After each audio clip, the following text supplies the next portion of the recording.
Did you know that there's no research to support that stretching alone before a workout or athletic event decreases your chance of injury or improves your athletic performance? Bet you didn't know that, did you?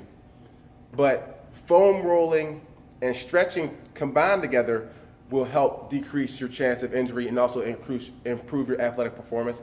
It has been shown. But one of the reasons why athletes never really like to stretch is because they've never really been taught the right way.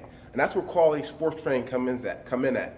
You have to be assessed to know exactly what muscles in your body are too weak, too short, too strong, and or overactive, anything along that nature. If you don't assess yourself, how are you going to know what muscles to stretch? Because then at that point you are wasting time because you're working on particular areas that don't need to be improved.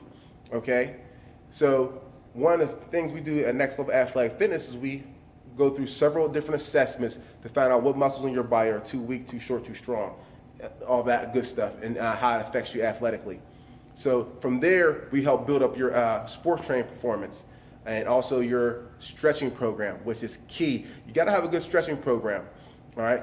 And one of the reasons why athletes feel like they don't stretching is a waste of time because as they're trying to get more flexible, they don't realize that they're not incorporating certain exercises into their strength conditioning program that's going to enhance this newfound range of motion and flexibility.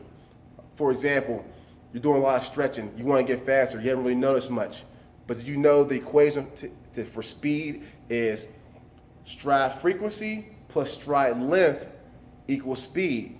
So the more stride frequency you have, the more it means the legs are running a little bit faster. You need to have good flexibility so you have a quicker turnover. But also with that turnover, you don't want to be going 100 miles per hour nowhere. You want to be gaining ground. In order for you to gain ground, you need that flexibility. So when you're doing certain exercises with your strength and conditioning program and your flexibility program, it needs to be incorporated to include it all together to really help improve that. And then you get the most out of your flexibility. Then you can start seeing the gains on your speed and your overall athleticism.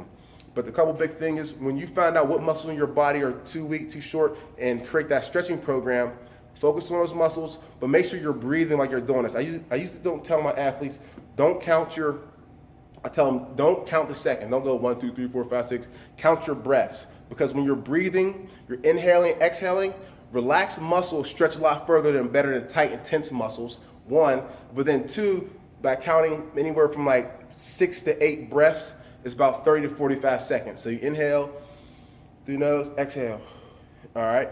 Another big thing is too, we stabilize our core while we're stretching. So just like I said in the other video about standing on one foot and balancing and helping stabilize your midsection, the same thing you gotta do when you're stretching. You wanna stabilize your core as you're stretching to get the most out of that flexibility program.